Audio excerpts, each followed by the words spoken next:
हे महाबिघाडी सरकार फसव्या घोषणांचा पाऊस पडायला लागलेला आहे।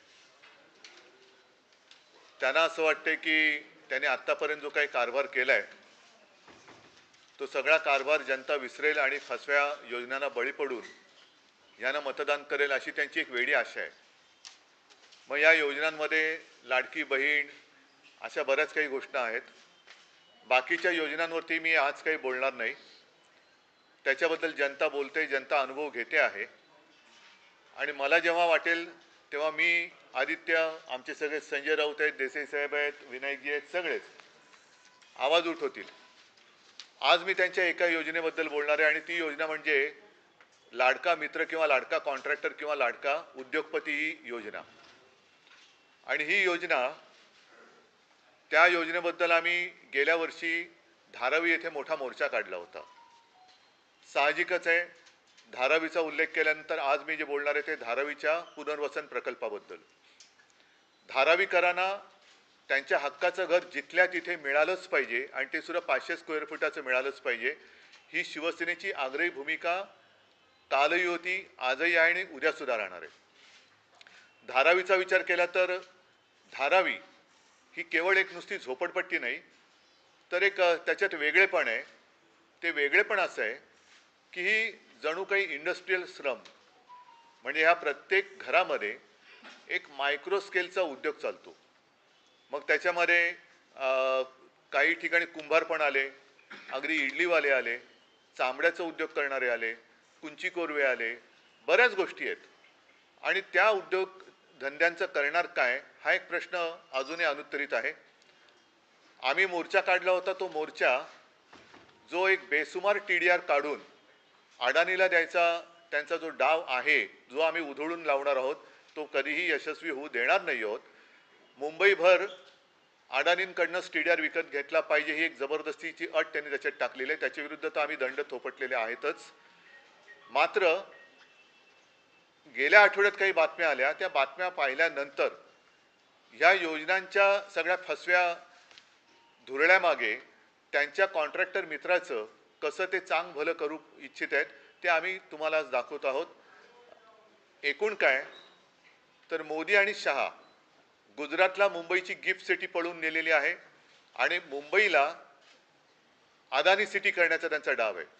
म्हणजे कदाचित उद्या हे मुंबईचं नावही बदलतील आणि मुंबईचं नाव अदानी सिटी करतील। अर्थात ते आम्ही कदापि होऊ देणार नाही। जर का त्यांना उदाहरणच पाहायचं असेल तर संयुक्त महाराष्ट्र चळवळीचं उदाहरण त्यांच्या डोळ्यासमोर आहे, किंवा त्यांनी नसेल तर ते पाहावं की कसा मराठी माणूस एकवटला तर अनेक जणांच्या डोक्यात जो अहंकार घुसला होता, अगदी यावश्चंद्र दिवाकरो वगैरे, तो उधळून लावतो आणि मराठी माणूस मुंबई वाचवतो। आज मुंबईकरांना मी आवाहन करतो आहे की आपण, मध्ये मी बातमी वाचली की मुंबई बचाव समिती, मुंबई बचाव वगैरे नाही, मुंबई रक्षक समिती पाहिजे। आणि मुंबईमध्ये जे काही एकूण यांचे चाळे चाललेले आहेत, मुंबईला लुटायचं, मुंबईची तिजोरी रिकामी करायची आणि मुंबईला भिकेला लावायचं यांचं कारस्थान आहे, ते आम्ही कदापि होऊ देणार नाही। आज मी आपल्याला बोलवलं ते एवढ्यासाठी की अडाणीला हे टेंडर दिलं गेलं, त्यावेळेला टेंडरमध्ये नसलेल्या काही गोष्टी ह्या आज त्या देऊ करतायत। म्हणजे एकतर वारेमाप FSI, मुळामध्ये जर का धारावीचा प्रकल्प आपण पाहिला तर 590 एकरचा हा एकूण भूखंड आहे। त्या 590 मध्ये 300 एकर हा गृहनिर्माणसाठी आहे किंवा तिथे घर आहेत। मग बाकीचा जो आहे त्याच्यामध्ये माहीम नेचर पार्क, नंतर मग टाटाचं ते पॉवर स्टेशन आहे, रिसिव्हिंग सेंटर वगैरे काय काय गोष्टी आहेत। आणि एकूण टेंडरमध्ये जर का तुम्ही बघाल तर कुठेही वाढीव TDRचा उल्लेख नाही आहे। त्याच्यानंतर आता जे काही तिकडे चाललेलं आहे की सर्व घरांना ते एक नंबर देत आहेत, म्हणजे धारावीकरांना पात्र अपात्रतेच्या चक्रव्यूहात अडकून हाकलून द्यायचं। आम्ही एकाही धारावीकराला तिथून जाऊ देणार नाही। आम्ही प्रत्येक धारावीकराच्या मागे उभं राहू, पण पात्र अपात्रतेचा निकष लावून धारावी रिकामी करायची आणि मग रिकामी केलेली ही धारावी अदानीच्या घशामध्ये अलगद जाईल की जिकडे पुन्हा भूखंडाचा श्रीखंड ओरपाले हे सगळे तयार। मुख्य मुद्दा काय आहे की हे सगळे जे काही कारस्थान आहे ते मुंबईचं नागरी संतुलन बिघडवण्याचा हा डाव आहे। नागरी संतुलन, आपण मानसिक संतुलन बोलतो, मानसिक संतुलन बिघडलेली माणसं आपल्याला माहिती आहेत कोण आहेत, काय काय करतायत। काही जणांच्या मानसिकतेला सुद्धा बुरशी आलेली आहे. त्याच्यामुळे अशी सगळी माणसं आहेत ती याच्या मागे आहेत. नागरी संतुलन मी एवढ्यासाठी म्हणतोय की त्यांनी जी काही जागा 590च्या वरती मागितलेली आहे, 540 एकर, म्हणजे मुळामध्ये बघा की धारावी 590 एकरची आहे. प्रत्यक्ष टेंडरमध्ये सुद्धा धारावी नोटिफाईड एरियामध्ये जे काही लागेल सहकार्य ते सरकार करेल असं नमूद केलेलं आहे आणि त्याच्यात काही गैर आहे असं माझं म्हणणं नाही आहे. कारण प्रत्येक प्रकल्पाला जर काही सरकारकडनं सहाय्य आवश्यक असेल तर ते दिलं गेलं पाहिजे, याच्याबद्दल दुमत असण्याचं कारण नाही आहे. पण आता पात्र अपात्र हे ठरवताना नंबर एवढे वाढवायचे की आता त्याच्यामध्ये हा प्रकल्प होऊच शकत नाही, मग आम्हाला अधिकची जागा पाहिजे. आता ही अधिकची जागा कोणती? तर कुर्लाची मदर डेअरी आहे, दहिसरचा टोल नाका ज्याच्याबद्दल विनोद घोसाळकरनी आवाज उठवलेला आहे, मुलुंडचा टोल नाका आहे, त्याच्यानंतर मुंबईची मिठागृह आहेत. अनेक ठिकाणी जवळपास आम्ही माहितीच्या अधिकारामध्ये ह्या 20 जागा आहेत त्याची यादी आहे. हे माहितीच्या अधिकारात मिळवलेले हे संपूर्ण हा कागद आहे आणि त्याच्यामध्ये अनेक जागा म्हणजे मातृदुग्ध शाळेची कुर्ल्याची तुम्हाला म्हटलं तसं अनेक ठिकाणी अंदाजे क्षेत्रफळ माहिती उपलब्ध नाही. कुठे 21 एकर, 46 एकर, 18 एकर, बऱ्याच ठिकाणी माहिती उपलब्ध नाही. एक तर महत्त्वाचा प्रश्न काय आहे की धारावीचा आराखडा कोणाला माहिती आहे का? धारावी नक्की कशी विकसित होणार आहे हे माहिती आहे का? ह्याचा कुठेही उल्लेख नाही आहे. आणि अचानक हे सरकार लाडक्या मित्रासाठी, कोणाचा मित्र तुम्हाला माहिती आहे, त्या लाडक्या मित्रासाठी वेगवेगळ्या ठिकाणी झोपडपट्टी योजनेतून जागा अधिग्रहित करायला लागलेले. हा काय प्रकार आहे? कोणासाठी करताय? आणि मग जिथे मुंबईचे इतर प्रकल्प होणार आहेत त्या ठिकाणाला तुम्ही नख का लावताय? अगदी वाघ नख नसलं तरी सरकारी नख त्याला का लावता आहात? आणि मग धारावीची लोक आहेत, या धारावीच्या प्रत्येक घरात उद्योग आहे. मूळ कल्पना अशी होती की तिथे जी काही एक रेल्वेची लँड आहे त्या रेल्वे लँडमध्ये पहिल्यांदा घरं बांधायची, तिथे धारावीकरांना ट्रान्झिट कॅम्पमध्ये नव्हे तर घरामध्ये शिफ्ट करायचं. प्रत्येक घरामध्ये जो काही उद्योग असेल, कारण त्यांची रोजीरोटी त्याच्यावरती आहे.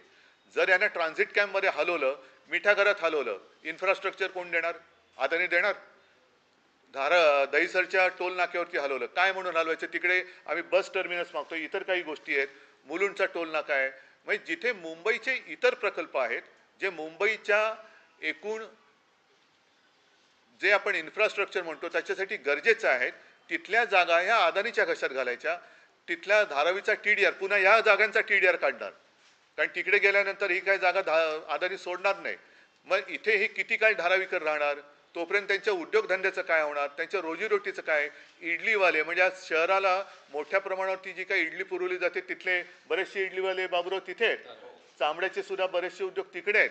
त्याच्यानंतर कुंभार आहेत, कुंची कोरवे, अनेक गारमेंट बनवणारे आहेत, कोळीवाडा आहे.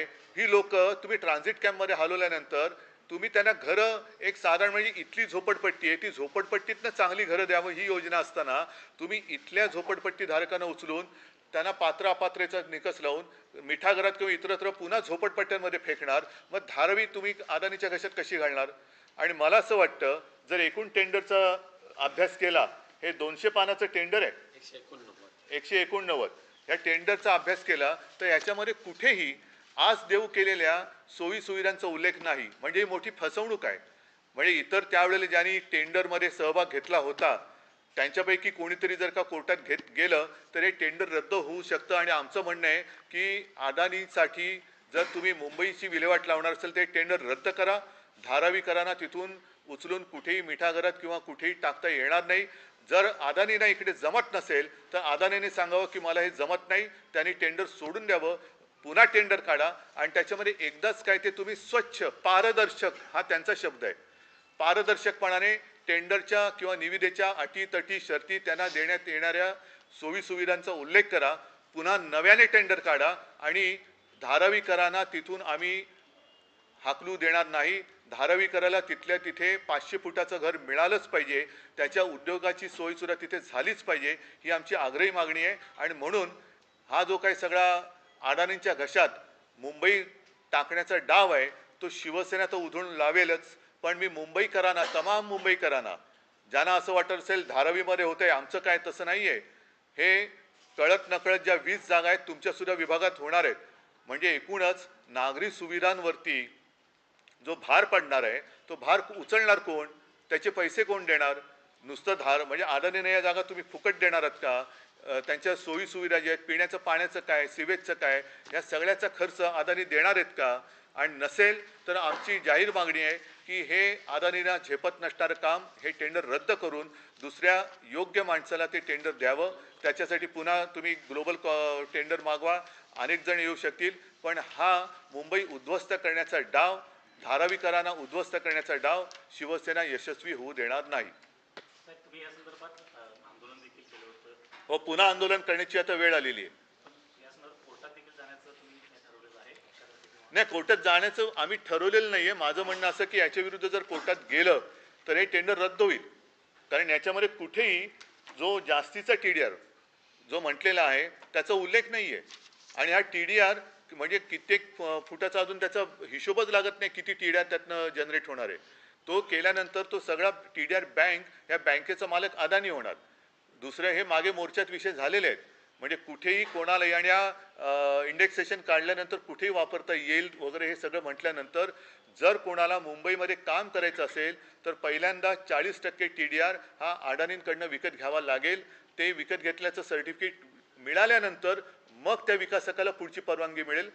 परंतु अडाणीने जर का एखाद्या परमिशनसाठी महापालिका किंवा तिथल्या काय UD वगैरे डिपार्टमेंटकडे परवानगी मागितली आणि 15 दिवसात त्याचं होय नाही उत्तर आलं नाही तर परवानगी गृहीत धरून अडाणीला मात्र काम सुरू करण्याची परवानगी त्याच्यात दिली गेलेली आहे. याच्यात नाही, एकूण नंतरच्या याच्यात हा सरळ सरळ मोठा भ्रष्टाचार आहे. तुम्ही म्हटलं की यामध्ये टेंडरमध्ये या सर्व गोष्टी नाही आहेत, मग कोणत्या निकषावर या इतर जागा ज्या आहेत तेच तर आम्हाला प्रश्न पडलाय. म्हणजे लाडका कॉन्ट्रॅक्टर, लाडका मित्र, लाडका सूटबूटवाला ही योजना तुम्ही आणले का? मग बाकीच्या नाही सुविधा का नाही दिल्या? आणि टेंडर काढताना या गोष्टी टेंडरमध्ये का नव्हत्या टाकल्या? जसं पहिल्यांदा टेंडर काढलेलं त्याच्यात रेल्वे लँड नव्हती. रेल्वे लँडमध्ये सुद्धा जेव्हा मला तेव्हा माहिती दिली गेली होती त्यावेळे माहितीनुसार रेल्वेच्या जागेमध्ये आता ती म्हणतात लीजवरती दिलेली आहे. ते लीजचं आणि रेल्वेचं ते हा विषय वेगळा आहे. पण तिकडे घरं बांधून देऊन ज्याप्रमाणे BDDमध्ये ट्रान्झिट नाही, घरं दिल्यानंतर मग ती जागा रिकामी करून तिथे नवीन इमारती किंवा बांधकाम सुरू करायचं. बरं, धारावीबद्दल एक तुम्ही पूर्ण धारावी म्हणून काय टाउनशिप म्हणून काय आहे की नाही? शाळा कुठे होणार आहे, हॉस्पिटल कुठे होणार आहे, उद्यानं कुठे होणार आहेत, कुंभारवाडी कुठे असतील, कोळीवाड्यांचं काय करणार, चामड्याचं चर्मोद्योग जो आहे, नंतर तुम्ही जे कपड्याचं आहे ते म्हणाला तर ह्याचा कुठेच उल्लेख नाही. आराखडा कुठे? उद्धवजी, तुम्ही म्हणालात की तुमचं म्हणणं आहे की हे जे टेंडर काढलेले ते नियमबाह्य आहे. टेंडर नियमबाह्य नाहीये. आत्ताच्या सोयी सुविधा ह्या नियमबाह्य आहेत. अवाजवी ज्या काही गोष्टी केल्या जात आहेत, भविष्यात जर तुमचं सरकार आलं तर पुन्हा नव्यानं हे टेंडर स्क्रॅप करून नव्यानं टेंडर प्रक्रिया राबवून काही नवं धारावीकरांना नाही, हे तुम्ही होय, आमचं धारावीकरांना वचन आहे की तुम्ही आहात तिथेच, म्हणजे धारावीमध्येच तुम्हाला तुमच्या हक्काचं घर आम्ही देऊ आणि त्यातही तुमच्या घरात जे उद्योग आहेत त्यांची रोजीरोटी आहे त्याची सुद्धा व्यवस्था त्याच जागेमध्ये आम्ही करून देऊ. त्याच म्हणजे राहत्या घरात नाही, त्यांच्यासाठी वेगळी इंडस्ट्रियल इस्टेट बांधू, त्यांच्यासाठी उद्योगाची सोय करून देऊ. आता कुंभारवाडे म्हटल्यानंतर ते काय खोलीमध्ये मडकी नाही भाजू शकत, त्याच्यामुळे त्यांच्यासाठी वेगळ्या जागा ठेवू. कुंची कोरवे आहेत, इडलीवाले आहेत, ह्या सगळ्याचं प्लॅनिंग पाहिजे. म्हणजे माझं मत हे असं आहे की धारावी आज जे लोक येऊन बघतात की झोपडपट्टी, तसं नाही. इकडे झोपडपट्टी होती आणि इकडे आज बघा कसं शहरामध्ये जसं मोदींनी एक थाप मारली होती स्मार्ट सिटीची, तसं धारावी स्मार्ट सिटी आपण करू शकतो. पण धारावीकरांना जिथल्या तिथे घर देऊन आज धारावीकरांना हाकलून द्यायसाठी सुद्धा मुंबईचं नागरी संतुलन, ज्या काही सेवा सुविधा आहेत, इन्फ्रास्ट्रक्चर आहे, ते बिघडवून तुम्ही कोणाला मिठागरात म्हणजे पुन्हा पर्यावरणाचा प्रॉब्लेम आला. मुंबईच्या मेट्रोसाठी सॉल्ट पॅनची जागा नव्हती, पंपिंग स्टेशनसाठी देत नव्हते, पण अदानीसाठी देत आहे. टोल नाकेची जागा ही सुद्धा तुम्ही अदानीला देत आहे. त्याच्यानंतर अनेक जागा जिकडे माहिती उपलब्ध नाही नेमकी जागा किती आहे, काही ठिकाणी 21 एकर 46 एकर, पण अनेक ठिकाणी माहिती नाही उपलब्ध. ते झोपडपट्टी योजनेच्या अंतर्गत तुम्ही ते अधिग्रहित करताय आणि ते अडाणीने देत आहे. मग हा प्रकल्प चालणार किती वर्ष? तोपर्यंत या लोकांनी राहायचं कसं? त्यांच्या रोजीरोटीची सोय अदानी करणार आहे का? उद्योजकांचा स्पेसिफिक प्रश्न आहे, जर भविष्यात तुमचं सरकार आलं तर धारावीचा पुनर्विकास अदानी उद्योग समूहच करेल की नवी काही योजना तुम्ही आणा? बघा, ह्याच्यामध्ये जे काय आहे ही संपूर्णपणे धूळफेक दिसते आणि माझं मत असं आहे की हे टेंडर आम्ही आल्यानंतर रद्द करू, त्याच्यानंतर पुढे काय करू हा विषय आलाच, पण आत्ताच ते टेंडर रद्द का करण्यात येऊ नये याचं उत्तर या सरकारने दिलं पाहिजे. कारण धारावीकरांवरती अन्याय करून मुंबईची अदानी सिटी आम्ही काय होऊ देणार नाही कोणत्याही परिस्थितीत नाही. नाही, तुम्ही म्हणालात की कोणाचे तरी मित्र आहेत त्याच्या आहे फायद्यासाठी ना. सगळं केलं जाते, तर तुम्हाला आम्ही करू ना रद्द. बघा, या पूर्वीचं टेंडर सुद्धा आम्ही रद्द केलं होतं. नवीन टेंडर आमच्या काळात निघालेलं नव्हतं. जर ते आमच्या काळात निघालं असतं तर आम्ही त्याच्यामध्ये ज्या काही अटी तटी शर्ती टाकलेल्या होत्या त्याचप्रमाणे याचा विकास केला असता. या अधिकच्या सोयी सवलती आम्ही देणार नाही. त्याच्यात धारावीकरांचं हित बघून मग आम्ही गरज असेल तर नवीन सुद्धा टेंडर काढू.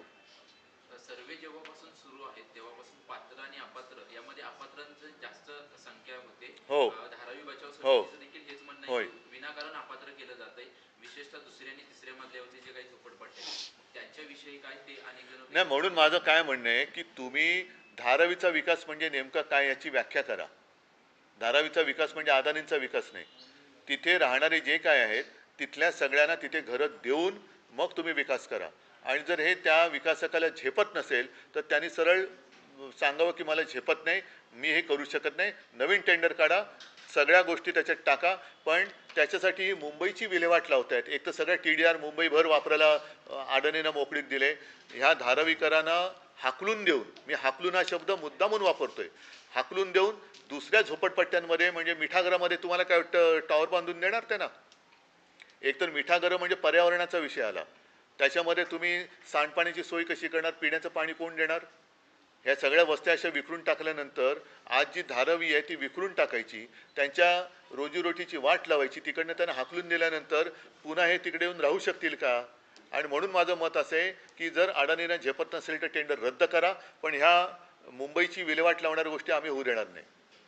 उद्धवजी, धारावी बाबतीत आपण फार संवेदनशील दिसतात अशा धारावी नाही, मी धारावी बरोबर मुंबई. हो, ते तर मुंबई तर आहे, पण धारावी बाबतीत फार संवेदनशील आहात. तर अशा वेळेस जागा वाटपात धारावी शिवसेना या सगळ्या विषयावरती मी पुढच्या आठवड्यात बोलेन. मला असं वाटतं आजचा हा विषय महत्त्वाचा आहे, त्याच्यामुळे बोलो. धारावी का मुद्दा मैंने आज नहीं लिया है, आप सभी को याद होगा पिछले साल हमने धारावी मतलब क्या है? धारावी सिर्फ नाम नहीं है, धारावी में रहने वाले जितने सारे लोग हैं उनके लिए हमने एक मोर्चा भी निकाला था. और उस वक्त भी जो हमारी मांग थी आज भी वही है कि हर एक धारावीकर जो है उनको वहीं पर जहां वो रह रहे हैं वहां कम से कम 500 स्क्वायर फुट का घर मिलना ही चाहिए.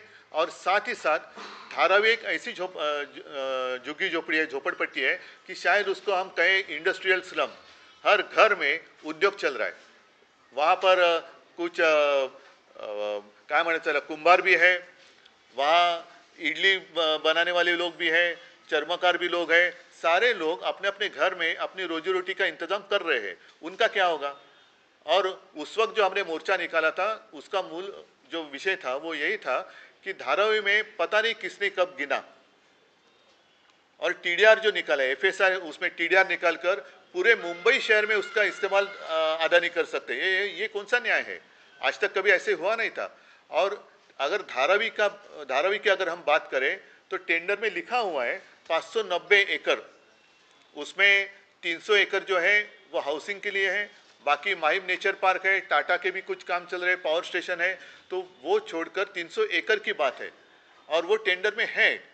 अब इतने दिनों के बाद अचानक मैंने पेपर में सुना, पढ़ा, टीवी पर देखा, सुना अदानी जी को और मुंबई में 540 एकड़ की जरूरत है. मतलब 1000 एकड़ जमीन चाहिए. क्यों चाहिए? और वो भी जमीन जहां पर मुंबई के बाकी सारे प्रोजेक्ट आ रहे हैं, खास कर दहीसर का टोल नाका है, मुलुंड का है, कुछ सॉल्ट पैन है, कुर्ला की मदर डेयरी है, सब अदानी की जेब में. क्यों? ये तो कानूनन नहीं है, नियम के अनुसार नहीं हो रहा है, टेंडर के बाहर की ये बात है. और इसलिए हमारी मांग है कि धारावी से एक भी व्यक्ति हम उनको बाहर नहीं जाने देंगे. और अगर अदानी जी से ये नहीं हो रहा है तो उन्होंने सरेंडर करना चाहिए, रीटेंडर करो सारी बातें जो आप देना चाहते हो, क्योंकि उस वक्त जब टेंडर निकला था तो और भी कुछ लोग रहेंगे. तो उन्होंने अब अदालत में जाना चाहिए कि ये सारी चीज़ें अगर उस वक्त होती तो हमारी भी बात कुछ अलग होती। और फिर से टेंडर निकालो, ग्लोबल टेंडर निकालो और उसमें ट्रांसपेरेंसी रखो। आने दो, सबके सामने टेंडर आने दो, सबके सामने जो आप उनको देना चाहते दे दो और टेंडर से दोबारा बुलाओ और जो भी काम करने के लिए सक्षम व्यक्ति होगा उनको ही दे दो। अदरवाइज जो अभी नाटक जो चल रहा है लाडली बहना लाडली, ये वैसे लाडला दोस्त लाडला कॉन्ट्रैक्टर ये नहीं चलने देंगे हम, और मुंबई की बर्बादी हम नहीं होने देंगे। सर, मुंबई को अडानी सिटी बनाने की तैयारी चल रही है, किन किन ग्राउंड्स को लेकर आपको ऐसा लगता है कि वहाँ जहाँ बीकेसी है, मनमोहन जी की सरकार थी तो वो गिफ्ट सिटी वहाँ आने वाली थी जिसका हमने स्वागत किया था। अब वो खैर गिफ्ट सिटी तो मोदी जी ने गुजरात में लेके गए, वो अब गुजरात को गिफ्ट सिटी और महाराष्ट्र को अदानी सिटी दे रहे वो, तो हम ये नहीं होने देंगे। मुंबई की जो पहचान है वो मुंबई ही रहेगी, उसको हम अदानी सिटी में बदलने नहीं देंगे। और इसके लिए आंदोलन की जरूरत नहीं, सारे मुंबई के इकट्ठे होते तो ऐसी बात हो जाएगी। ठीक है, चलो धन्यवाद। जय हिंद, जय महाराष्ट्र।